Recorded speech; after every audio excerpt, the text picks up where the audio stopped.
안녕하세요. 유튜브로 주식하는 남자입니다. 7월 27일 기준 신규 확진자가 급격히 증가하여 3,261명으로 집계되었고요. 미국도 10만 명 이상 확진자가 나오면서 다시금 코로나 확산세가 증가되고 있는 모습 보이고 있습니다. 도쿄올림픽이 시작한 이후 예상대로 확진자 증가하며 27일 7,708명 집계되고 있고요. 반면 완전 경제활동을 재개한 영국의 경우 오히려 확진자 수가 줄어들고 있는 모습 보이고 있습니다. 현재 전세계 접종 완료 인구 비율은 13.9%로 확인되고 있으며 바이러스로 인한 사망자도 다시 증가하려는 추세를 보이려고 하고 있습니다. 관련해서 여행주나 항공주는 바이러스 확진자 현황을 주의해서 지켜볼 필요가 있을 것 같은데요. 코스피는 오늘 통신업이 좋았고요. 의류, 음식료, 의료 정밀 쪽이 안 좋은 흐름 보여주었고 코스닥은 전체적으로 하락이 나오며 코스닥 지수 전일 대비 1.04% 빠진 모습 보여주었습니다.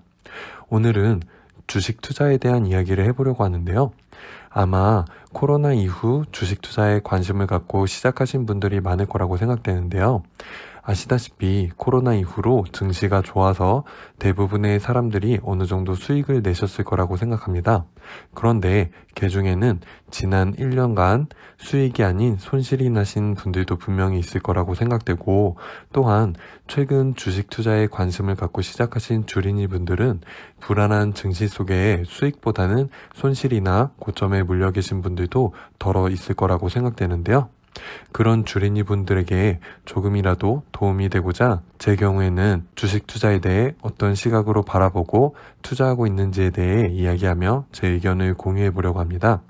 이 부분에 대해서는 각 투자자들의 개인적인 견해가 다를 수 있고 제가 전달하는 내용 또한 수많은 투자자들 중에 한 명인 제 개인적으로 생각하는 저의 이야기이므로 혹시 다른 의견을 가지고 계시더라도 그냥 저라는 사람의 주식 투자에 대해 이렇게 생각하는 사람이라고 생각해 주셨으면 좋겠습니다.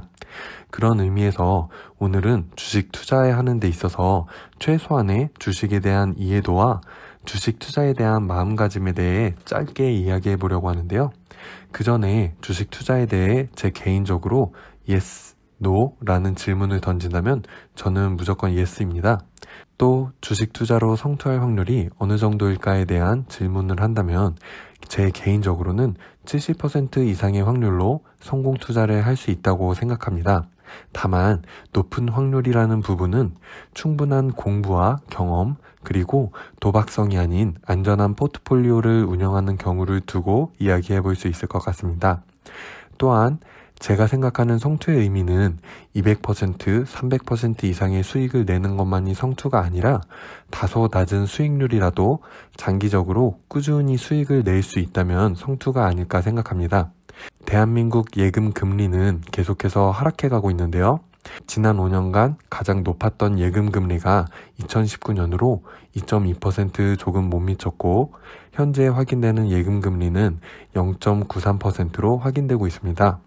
물론 주식 투자라는 위험자산에 투자하는 데 있어서 20% 이상의 수익률을 기대하지만 3%든 5%든 꾸준히 예금 금리보다 높은 수익을 낸다면 성공 투자가 아닐까 생각합니다.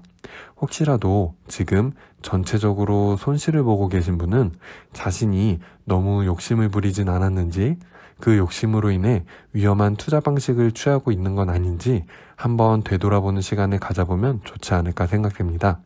오늘 주식에 대한 이해도라는 주제를 가지고 와서 아마도 가치주, 성장주, 재무제표, 현금 흐름 등과 같이 기술적인 부분을 생각하시는 분들이 많지 않을까 생각하는데요. 제가 오늘 말하고자 하는 주식에 대해 이해하자는 부분은 더 기초적인 다름 아닌 주식은 위험 자산임을 잊지 말자는 부분입니다. 위험 자산이라는 말은 원금 보장이 안 되는 투자 방식으로, 즉 손실이 발생할 수 있다는 건데요. 위험 자산의 결과물의 패턴은 이렇게 두 가지로 볼 수 있겠습니다. 첫 번째로 크게 한탕해서 큰 수익을 거두거나 폭망해서 깡통 차거나, 두 번째로는 반대로 큰 돈은 벌지 못하지만 천천히 수익을 내거나 혹은 천천히 손실을 보거나, 이렇게 흔히 말하는 하이 리스크 하이 리턴, 로우 리스크 로우 리턴이라고 볼 수 있는데요. 주식 섹터로 예를 들자면 1번의 경우 테마주들을 그 예라고 볼 수 있지 않을까 생각해 보고요. 2번의 경우 지주회사나 ETF를 그 예로 볼 수 있지 않을까 생각됩니다. 주식 투자가 위험 투자인 데 있어서 제 개인적으로 특히 한국인의 성향도 한몫하지 않나 생각하는데요. 어느 유튜브 영상에서 본 건데 이러한 실험을 해본 적이 있었다고 해요. 두 개의 버튼을 두고 왼쪽 버튼을 누르면 100%의 확률로 1억을 주고 오른쪽 버튼을 누르면 낮은 확률로 50억을 준다면 어느 버튼을 누르겠냐는 질문에 물론 실험이기에 그런 결과가 나왔을 수도 있겠지만 한국인의 경우 확실한 1억보다는 불확실한 50억의 버튼을 선택하는 경우가 더 많았다고 하더라고요. 어차피 원금 보장이 안 되는 손실 리스크를 안고 간다면 크게 한 방을 노리자는 투자 심리가 강하게 반영된 경향이 있지 않나 생각이 들고, 또한 주변에서 주식으로 쉽게 큰 돈을 벌었다고 하여 나도 할 수 있다고 생각해서 위험한 투자 방식을 선택하는 분들이 있지 않나 생각이 됩니다. 다시 돌아와서 저는 1번으로 돈을 번 사람들은 다음과 같은 경우라고 생각하는데요. 첫 번째로 A 투자자의 경우 시장을 충분히 이해하고 기업에 대해 공부하여 선정하였으며 2, 3년간 주식 투자로 인해 꾸준히 연수익의 경험을 가진 경우와 B 투자자의 경우는 매우 적은 정보와 경험으로 그냥 운 좋게 올라타서 큰 수익을 거둔 경우, 이렇게 A와 B 투자자가 1번의 하이 리턴 하이 리스크에 투자하는 경우 A 투자자의 경우라도 성공 확률은 50에서 60%가 될 거라고 생각하고요. B 투자자의 경우 단순히 상승하거나 하락하거나의 2분의 1 베팅이라고 생각하는데요. 반대로 A, B 두 투자자가 손실낼 가능성은 어디까지나 제 개인적인 생각이지만 A 투자자의 경우 적게는 5에서 크게는 20%의 손실이 나지 않을까 생각되고요. B 투자자의 경우 적게는 20%에서 크게는 90%까지의 손실의 가능성도 있지 않을까 생각하는데요.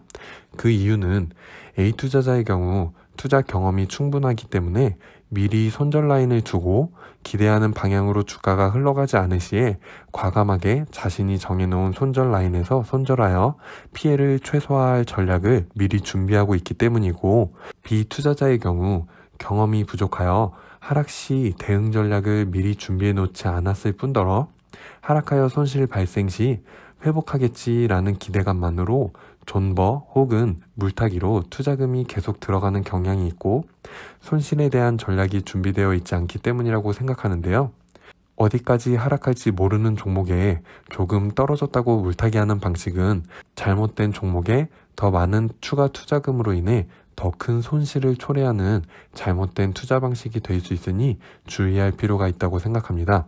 혹시라도 비투자자의 경우로 운 좋게 몇 번 위험한 투자 방식으로 큰 돈을 벌었다고 하더라도 변수가 많아 예측이 어려운 주식시장에서 추후 더 큰 손실을 동반할 수 있으니 현재 본인이 어떠한 투자 방식을 취하고 있는지 다시 한번 꼭 되돌아보는 시간을 갖고 전략적으로 대응하는 게 좋지 않을까 생각됩니다. 그런 의미에서 위험자산에 투자하는 데 있어서 가장 중요한 부분 중 하나가 손실 리스크 회피라고 생각되니 투자 전략을 점검하시면서 투자하시면 좋은 결과가 있을 것이라고 생각하고요. 손실 리스크 회피에 대해선 다음 시간에 이어서 또 이야기를 나누어 보도록 하겠습니다. 오늘 장은 장 초반에는 차익 실현 매물로 코스피가 크게 하락하였다가 오후 2시 이후 기관 매수세가 들어오면서 주가를 올려주며 3236.86포인트로 장 마감하였는데요. 개인적으로는 3210포인트가 지켜줘야 할 상당히 중요한 자리라고 생각됩니다. 오늘은 롯데케미칼이라는 종목을 살펴보려고 하는데요.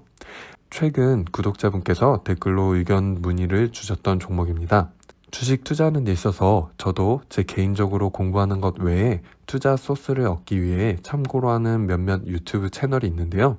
지난주 7월 21일 기린님이 목표 수익 80%라는 제목으로 업로드하신 영상에서 롯데케미칼 종목을 잘 다뤄주셔서 앞으로의 주가 추이에 대해 제 개인적인 의견도 전달해 드리려고 합니다.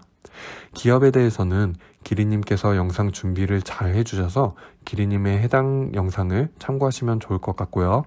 저는 차트 분석으로 제가 생각하는 매매 전략에 대해 이야기해 보려고 합니다. 롯데케미칼 작년 3월 19일 11만 4,500원으로 저점을 찍은 후 지난 3월 33만 8천원으로 약 190% 상승 후 7월 28일 종가 기준 27만원으로 전고점 대비 약 20% 빠져있는 상황인데요. 해당 종목에 대해서는 지난주에 다음과 같이 26만 5,500원, 25만 5,500원 어디서 바닥을 다지는지 주시하고 만일 25만 5,500원 밑으로 하락한다면 22만 9,500원까지도 빠질 가능성에 대해 의견 드렸었고요. 계속해서 동일한 의견으로 현재 단기적으로 지켜줘야 하는 최후 지지선은 빨간 선으로 그어둔 25만 5,500원 부근으로 생각되는데요. 과거에도 이렇게 이 자리를 지켜준 것으로 보아 강한 지지선이 될 것으로 보고 있고요. 마찬가지로 7월장에서도 이 부근을 지켜준 후 초록색 5일 단기 이평선이 빨간색 20일 중단기 이평선 위로 올라서 주면서 제가 이야기했던 26만 5,500원 부근 위로 올라서 준 모습 보여주고 있습니다. 추가 하락 없이 26만 5,500원 부근을 잘 지켜주면서 파란색 60일선 위로 올라서 준다면 증시에 큰 악재가 없는 한 추가 하락은 없지 않을까 하는 게 제 개인적인 생각입니다. 볼린저 밴드를 적용해 보았을 때도 초록색 중심선 위로 올라가 있는 모습 확인해 볼 수 있겠고요. 최근 외국인이 매집해오는 모습도 확인해 볼 수 있겠습니다. 주가 추이를 보면서 대응해야겠지만 단기적 부분 익절 라인은 32만 2,500원 부근으로 보면 좋지 않을까 생각됩니다. 참고로 이렇게 주가 라인을 잡는 이유는 이 선 부근에서 사야 됩니다, 팔아야 됩니다가 아니고요. 매수든 매도든 익절이든 손절이든 고민되어야 하는 중요하다고 생각되는 라인으로 이 자리에서 각자의 매매 전략으로 검토하시라는 의견으로 말씀드리는 거고요. 주가의 움직임은 함부로 예측할 수 없기에 종목 추천 영상이 아님을 다시 한번 이야기 드립니다.